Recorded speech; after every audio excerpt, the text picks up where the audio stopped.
Welcome, my brothers and sisters, to a series we wanted to have on Wednesdays, where we just like to introduce you to some of the saints in our church. And it's just a moment for us to get more acquainted on, really, in a sense, to meet all of these beautiful men and women, and in this case, an angel. And even though today we celebrate the Annunciation, the moment where Saint Gabriel was sent by God from heaven to a virgin, I'd like to highlight today St. Michael, the Archangel. He's one of my favorite. We have a beautiful statue that we're looking at right now, and we also have a stained glass window. And it's a beautiful depiction of him in over Lucifer. He has a spear, and is usually depicted as him vanquishing or standing over Satan, Lucifer. Even that word angel doesn't really describe his nature. It really describes his function. An angel is a heavenly being created by God. And that word angel simply means messenger. He's the messenger from God. In this case, he's an archangel, and Michael is the prince of the heavenly host. He's the great captain, the chief among all the other angels, because he was the one who defeated the serpent, Lucifer.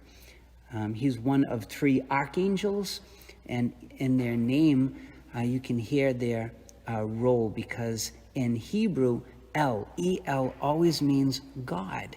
So Michael, Gabriel, Raphael, they all mean something of God. Raphael means the healing of God. Gabriel means the strength of God.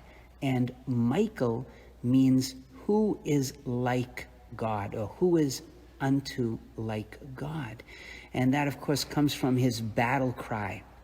When Lucifer, who is the angel of light, that's what his name means, when he turned and he thought he was greater than God, it was Michael who roused up all of the other angels to fight against Lucifer. And his battle cry was Mikael, who is like God. And of course, it's a rhetorical question. Nobody is like God. And so he fought against all of the other angels. They say about a third of the angels left God, and they were vanquished out of heaven into hell. And so we celebrate Michael's victory. He was the one who led the charge.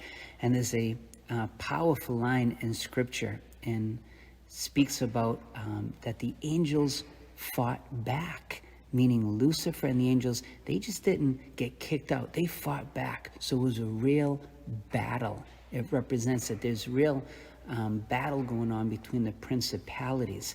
And the secret, really, of Michael's strength, even when we say the prayer at the end of Mass, we say, Michael the Archangel, defend us in battle, be our protection against the wickedness and the snares of the devil. May God rebuke him.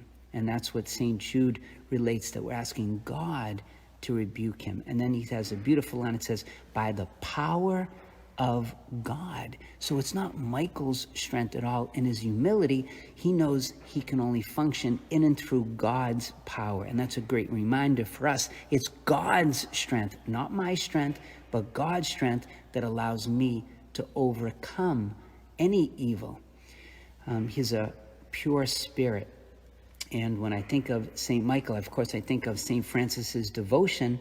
He had a beautiful devotion to St. Michael. We know that all of us are given a guardian angel, a protector, and to help us in times of trouble. So for me, he's my go-to. He's my go-to saint when I'm feeling in any way tempted. I implore Michael's intercession, knowing that he relies on God's strength, and with God's strength, he can overcome anything.